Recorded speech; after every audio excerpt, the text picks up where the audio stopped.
নতুন আঙ্গিকে গড়ে ওঠা পূর্ব চোরাইবাড়ি গ্রাম পঞ্চায়েতের ৫ নম্বর ওয়ার্ডে স্টেশন পাড়া অঙ্গনারী কেন্দ্রের উদ্বোধনী অনুষ্ঠান অনুষ্ঠিত হল। ছোট ছোট শিশুদের বিদ্যালয়মুখী করাই একমাত্র উদ্দেশ্য। সেই উদ্দেশ্যকে কেন্দ্র করে উত্তর ত্রিপুরা জেলার ধর্মনগর মহকুমার পূর্ব চোরাইবাড়ি গ্রাম পঞ্চায়েতের ৫ নং ওয়ার্ডের স্টেশন পাড়া অঙ্গনারী কেন্দ্রকে নতুন আঙ্গিকে নতুনভাবে গড়ে তোলা হয়েছে। সেই নতুনভাবে গড়ে ওঠা স্টেশন পাড়া অঙ্গনারী কেন্দ্রের উদ্বোধন উপলক্ষে একটি সংক্ষিপ্ত অনুষ্ঠানের আয়োজন করা হয়।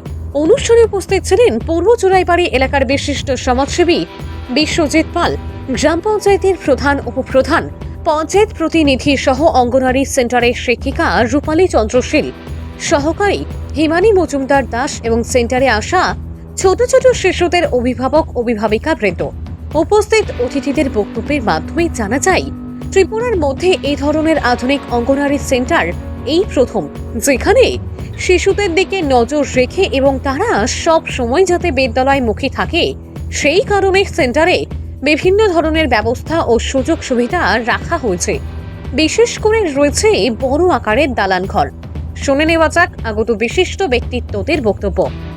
ভানুচন্দ্রের রিপোর্ট, আসাম প্রাইম নেটওয়ার্ক।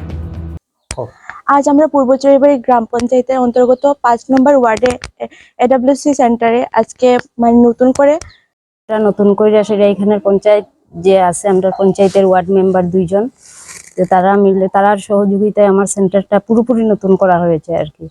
ওই উপলক্ষে একটা উদ্বোধনের মতনই একটা প্রোগ্রাম করা হয়েছে। 33।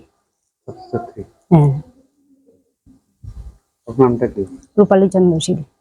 পূর্ব চোরাইবাড়ি গ্রাম পঞ্চায়েতের এই ৫ নং ওয়ার্ডে স্টেশন পাড়া এডব্লিউসি সেন্টার, এই সেন্টারটিকে একটু আধুনিকরণ করার চেষ্টা করা হয়েছে। আপনি ভিতরে গেলে দেখবেন যাতে ছাত্রছাত্রীরা, ছোট ছোট ছাত্র যারা আসে তাদের যাতে কোনো ধরনের অসুবিধা না হয়, এই গরমের মধ্যে যাতে পড়াশোনা করতে পারে।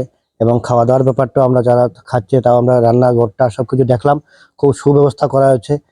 সম্পূর্ণটা নতুনভাবে সাজানো হয়েছে পূর্ব চোরাইবাড়ি পঞ্চায়েতের তরফ থেকে। এখানে আছেন পঞ্চায়েতের প্রধান সহ প্রতিনিধিরা আরও আছেন। সবাই মিলে যাতে এই অঙ্গনওয়াড়ি সেন্টারটাকে আরো উন্নত করা যায় সেদিকে চেষ্টা চলছে। আমরা চাই ছাত্ররা, যারা স্কুলের ছাত্র আছে সবাই আরো স্কুলমুখী হোক। মূল উদ্দেশ্য এটাই যে যারা ছাত্ররা আছে যারা সবাই যাতে স্কুলমুখী হয়, তাদের ইন্টারেস্টটা আরো বাড়ানোর জন্য আর কি।